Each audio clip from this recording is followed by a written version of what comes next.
a choice right now, between fear and love. It's just a rock. Out of the dark night of ignorance and into the shining light of truth.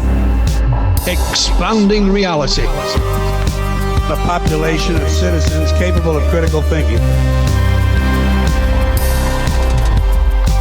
We don't see things as they are, we see them as we are. There's a level of reality where everything dissolves into an ocean of energy. We empower our experience by insisting on our authenticity. That's very profound. Very. Expanding reality. Welcome to Expanding Reality. I am your host, Brandon Thomas. On this incredibly special episode, Brandon Joe Williams joins us to talk about the most empowering thing I think I've heard in a while, and it's got some really interesting implications that I would highly encourage you to research further, as I am personally doing, going through his courses right now, and it's just very, very, very, very, very interesting. So you're going to love this episode, guys. We're not going to spend much time here, but definitely take a listen to the after episode for all the affiliate stuff that we have going on and more ways to contact. Without any further ado, Brandon Joe Williams. Yeah. All right, Brandon Williams, welcome into the show. Fucking nice to meet another Brandon, and thank you for representing the B-Dogs of the world out there with such a dope message and shirt to boot, by the way. LGB, dude. LGBT, you know what I'm saying? You're representing. Let's go, Brandon. There team, you go. You know what I mean? We're having a blast already, dude. I'm going to link all the ways, you1stupidfuck.com, all the ways to find you located down below. You're outstanding, and you have a powerful message. I listened to your conversation on our dear friend, Legit Bats show. That conversation you had, I was fascinated, man. So we're going to get into this. We're going to take it down a very deep rabbit hole. This is going to have some visual aids associated with it. I'm going to go ahead and assume. So audio-only audience. So, yeah. Audio-only audience, check the link in the show description. That very top one will be the video version of the show. 100% free. Go check it out. You're going to want to. So, Brandon, for my audience not too familiar with you, dude, which we're about to get very familiar, my friend, tell us a little bit about you, dude. Quick question before we do that. What percentage of your audience is audio only? 80%? A good number, but okay, whenever I encourage them to link over, they, skyrocket do. Good. So, back to me. So I just, I was never a huge, crazy, off the rails, not off the rails, but off the beaten path. I never trusted much of anything I ever been told because it didn't make any sense. And when I was little, I was the most intelligent aspect of me when I was little was just that I'm looking around at all these people who think they got it all figured out and they're fucking miserable. So I'm like, all right, these people don't have it figured out. Like, I'm not going to learn from these fucking idiots. Like, they're all depressed. They're all sad. That's all I knew as a kid. That was basically the extent of my knowledge of everything. Right. I got kicked out of school. I got expelled from like multiple schools. My mom had to like sue the state of Indiana, and they ended up taking like a therapy facility, and they ended up taking half the therapy facility and making a whole school out of it. And it was a bunch of like martial arts trained teachers and nurses. And it was just me and this other kid named Mitchell. And it's a long story. But basically, I've never necessarily been an enemy of the mainstream like world, but like for some reason it just never worked out. And then as I got older, I started to realize more and more as to why it wasn't working out and that kind of thing. But it was kind of a slow. I never had anyone around me that was exposing me to any of this. It was just me feeling like I'm in a void because I grew up in Indiana. So in Indiana, it's a very old world. It's a very old world place to be, right? In a lot of good ways too. Don't get me wrong. Like, learned a lot about respect and learned a lot about, work ethic, and learned a lot about like, morality, and that kind of stuff is you either get it or we're going to beat it into you, which to some degree makes sense and is somewhat workable. It depends on the way you think. And I understand that. Especially not this in today's world, especially in California, that's considered kind of crazy. But where I'm from, it's not so crazy, and it is somewhat interesting to think back and to look at my life and to look at everything and that kind of thing. But as I got older, I definitely started to see that there was a lot of things going on that I didn't like and that didn't make any sense to me, right? And flunking out of college twice and going through all the stuff. So fast forward to now, and I had taken over a free company that I had gotten from a buddy of mine. He calls me and he says, "Hey, my dad's walking away from his landscaping company, and I want to take it over." And I said, "You know, you don't know a goddamn thing about anything business or marketing or finance." And he's been working for the Department of Water and Power for 22 years in Los Angeles. And he could rip the whole road out and place cranes in there and rebuild, like, you know, all the electrical. He's like a construction god, right? And so I said, "What the hell are you going to do with the company? You don't know a damn thing about it." And he said, "Well, that's why I'm calling you." He said, I want to partner with you. I'll handle all of the technical side, and you do all the marketing and all the legal and the taxes and the finance and the sales and all that bullshit." And my best friend at the time had just left another landscaping company because they were fucking him around, and he was a salesperson and designer for 6 years. And it just seemed like the stars were aligning here for a really beautiful situation, right? So I went ahead and took the plunge, and it was really, really rocky for several months. And then after several months, the Employment Development Department, which is the payroll tax department of the California mafia government, decided they wanted to just trespass onto one of my job sites. And they wanted to print me up a bill stating that I owed all this money because I wasn't paying payroll taxes. And they just kind of made the whole thing up, and it was going to wipe out the whole company because we didn't have any way of paying any of that. And I talked to a lawyer, and I talked to an accountant, and I talked to some friends who are very successful in business, and they all said the same thing. Well, just create a payment plan. And I'm like, create a payment plan for what? What the fuck am I paying for? I'm paying for the mafia to go away? I ain't playing that game. So I had a friend of mine who was trying to tell me about all this crazy ass shit for 2 years. And I kept telling her, hell no, you're crazy. You're nuts. I'm not looking at any of that. And then this whole EDD thing was the catalyst that pushed me into calling Nancy and being like, all right, Nancy, I've been telling you no for 2 years. I got this issue. Can I come over tomorrow? And I went over to see Nancy. Nancy runs the California Assembly here in Los Angeles. She lives in Studio City.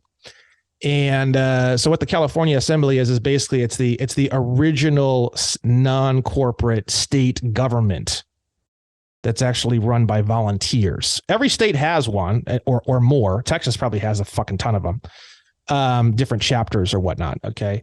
And what the assemblies are doing is they're rebuilding like original common law courtrooms, original common law grand juries, original common law relationships with the sheriff's office, original common law liens. It's basically like the entire original legal system of America, of which the corporate system is literally just a fake duplicate of, which is really fascinating.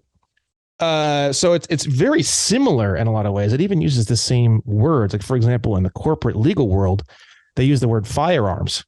But as you can see in the Second Amendment of the Constitution, they don't use the word firearms. They use the word arms. So the corporate legal world is literally just a complete duplicate of the original lawful world. And then all it is just change all of the words a little bit. And it's literally the same thing. Like there's liens in the old world, and there's liens in the new corporate world. There's laws in the original world, and then there's statutes or policies or codes. Those are the words that they use in the new world and the corporate world. There's even everything's been just slightly adjusted. That's why it can be so confusing, because it's like, well, what are they talking about here, right? So I learned all this stuff from Nancy. And then I was like, okay, this is really interesting. So I went online. I started trying to find some information about this, and I couldn't find anything on the internet, hardly at all. I mean, there's very little information available. So I said, okay, fine. So I went on Amazon and I started looking up books, and I found a lot of information. So I went on a shopping spree, and I bought probably 40 books, and I had them all shipped to me. I was actually traveling at the time. So I bought a bunch, and then I read a bunch, and then I was traveling, and then I was having them sent to me at hotel rooms. And I read probably 25 different books And by the time I finished those 25 books is when I launched my website on March 14th of 2022. And I decided that I wanted to take all this information that I was reading in all these books, and I wanted to put all of the information into one free online resource. So originally that was my state national theory page. And then that was launched on March 14th, 2022. And then what happened was I was expanding and editing that page almost every single day, all the way up until July. And it went from a small book to basically a full-size book in length, and it got a lot more clear, and I was able to get a lot of additional supporting material and specific statutes, and I was able to put all the proof in there and start weaving a lot of proof and evidence and source material into that to give it a lot more credibility, right? And it wasn't just some guy called One Stupid Fuck on the internet, which, was like a personal challenge. It's like, okay, if I can call myself one stupid fuck and still figure this out, that's how far I'm going to have to take this in order to be taken seriously. Right. So by July, so people kept telling me, oh, can you do videos? Can you do videos? Can you do videos? Can you do something? And I was like, no, if you really want this information, you need to fucking read it. Like, if you can't read and you're not willing to read, then you're just going to fail at all of this. So why don't you just read it? And then eventually, good people, really, really good people. And it didn't really pick up a whole lot of steam really up until this point. I was getting maybe 250, 300 people a month to the website, which, that's not nothing, but that's basically nothing. Right. So by July, I had completed a lot of my initial research, and I had written this theory page out to this like glorious level. And I thought, you know what? Everyone is asking me for a video course, and they've been asking me for months and months and months. I said, you know what? Fuck it. I'm going to do a video course. And it took me 5 weeks working on it every single day. It was about 24 hours of video. And I went through. So my theory page is numbered 1 through 37. And each number has a different subject that we talk about. Right. And so I made the course the same exact thing, 37 different videos, each of the different points of the state national theory page. And then I launched it on July 2nd. When I launched it on July 2nd, that's when things started to get really crazy, really fast. Okay. I started blowing up. I started getting 800, then 1,500, then 2,400, then 5,500 people a month were coming to the website.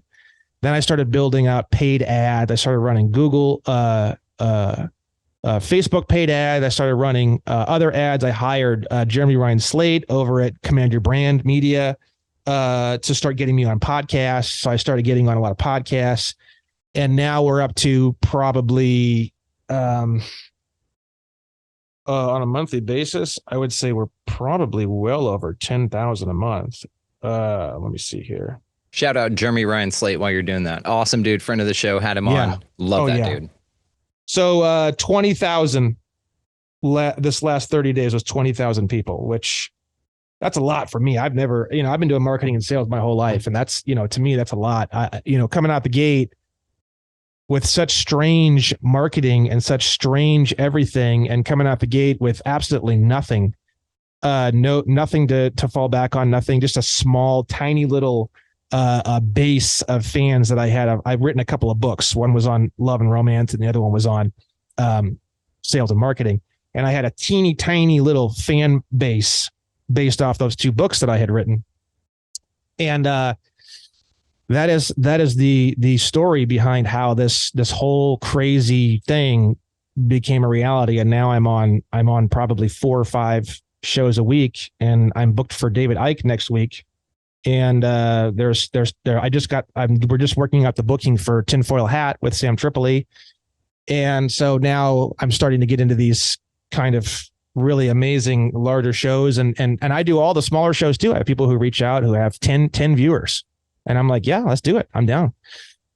Because every time I go on one of these shows, I learn something, and it improves my own understanding of this, and it challenges me and that kind of thing. So I just love it. And I love all the people on these shows, and I just love the post-COVID,